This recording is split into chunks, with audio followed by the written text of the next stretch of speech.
Assalomu alaykum, ijtimoiy tarmoq kuzatuvchilari. Men Andijondan Hayot Rahimovman. Men shu 3-4 kun avval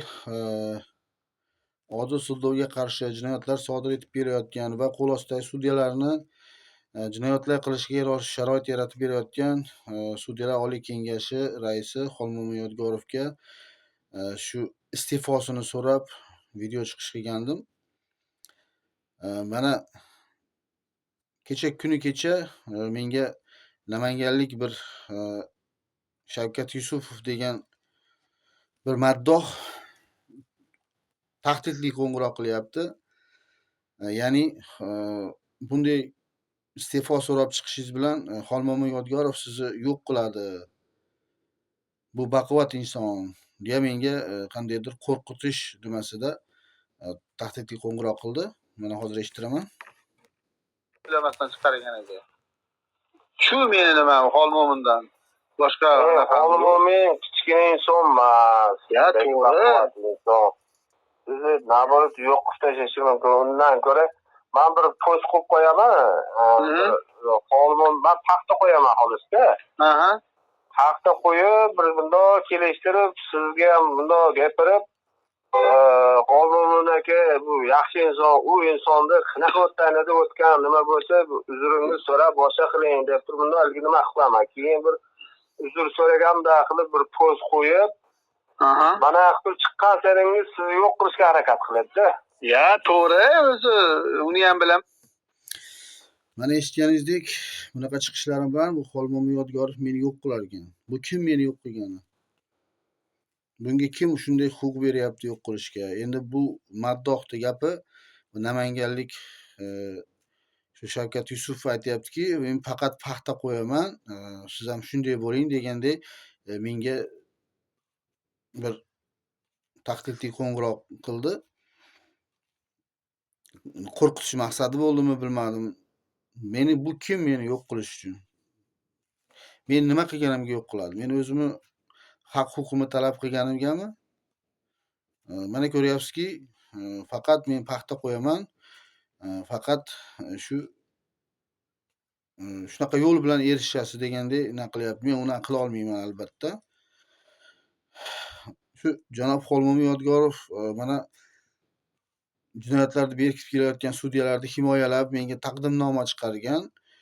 Ya'ni shu 3 yil avval meni og'ir jarohat olganim va sudyalar noqonuniy ayblovlar qo'yib meni jazoga tortgani sabab men bularni o'zimni Facebook sahifamda fosh qilib, ya'ni bularni barcha qilgan qilmishlarini fosh qilib postlar qoldirganman.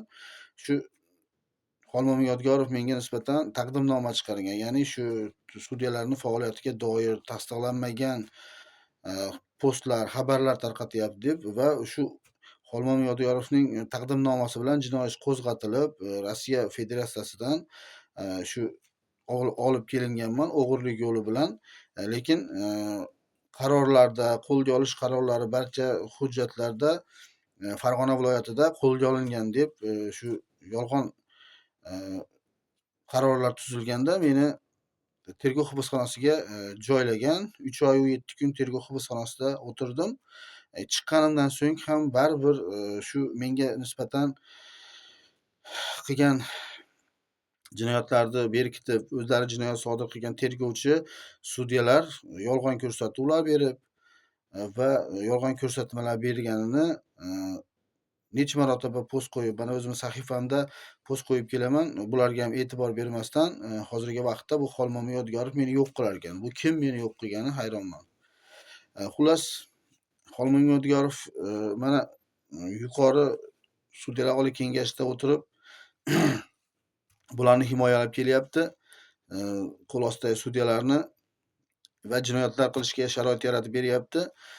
Hozirda davlat rahbarimiz mana necha marta ta'kidlab, takrorlab aytadiki, sudlarda adolat bo'lsin. Sudlarda shu odil sudlovga erishsagina xalqda, insonlarda sudlarga nisbatan ishonch uyg'onadi deb necha bora ta'kidlagani bilan bu Xolmomin Yodgorov faqat sudyalarni himoya qilib, bu prezident qarorlariga, prezidentning siyosatiga qarshi ish qilayotganidek hozirgi vaqtgacha sudyalarni himoyalab meni jazoga tortib kelyapti. Mana ko'rganingizdek, mana shuni singari tahdidli qo'ng'iroqlar boshlandi. Bulardan qo'rqadigan hech qanaqangi meni joyim yo'q va men jinoyatchi emasman. Meni 3 yil davomida shular noqonuniy ayblab, nohaq jazoga tortib kelyapti. Mana hozirgi vaqtda apellyatsiya shikoyatim 3 oy mobaynida ko'rilmaydi. Ya'ni apellyatsiya shikoyatimda hamma yo'q to'liq ko'rsatilgan. Bularni qay tarzda qilgan jinoyatlari, qanday bekitilgan jinoyatlar barchasini apellyatsiya shikoyatida ko'rsatib o'tganmiz. Andijondan hozirda Namangan viloyati jinoyat ishlari bo'yicha apellyatsiya sudi hay'atiga o'tgan. Xudo xolasa ko'ramiz. Apellyatsiya sudim boshlangan. Qani Namanganda adolat bor, yo'qligini Xudo xolasa o'zimiz sahifalarimda e'lon qilib boraman. Sog' bo'linglar, salomat bo'linglar.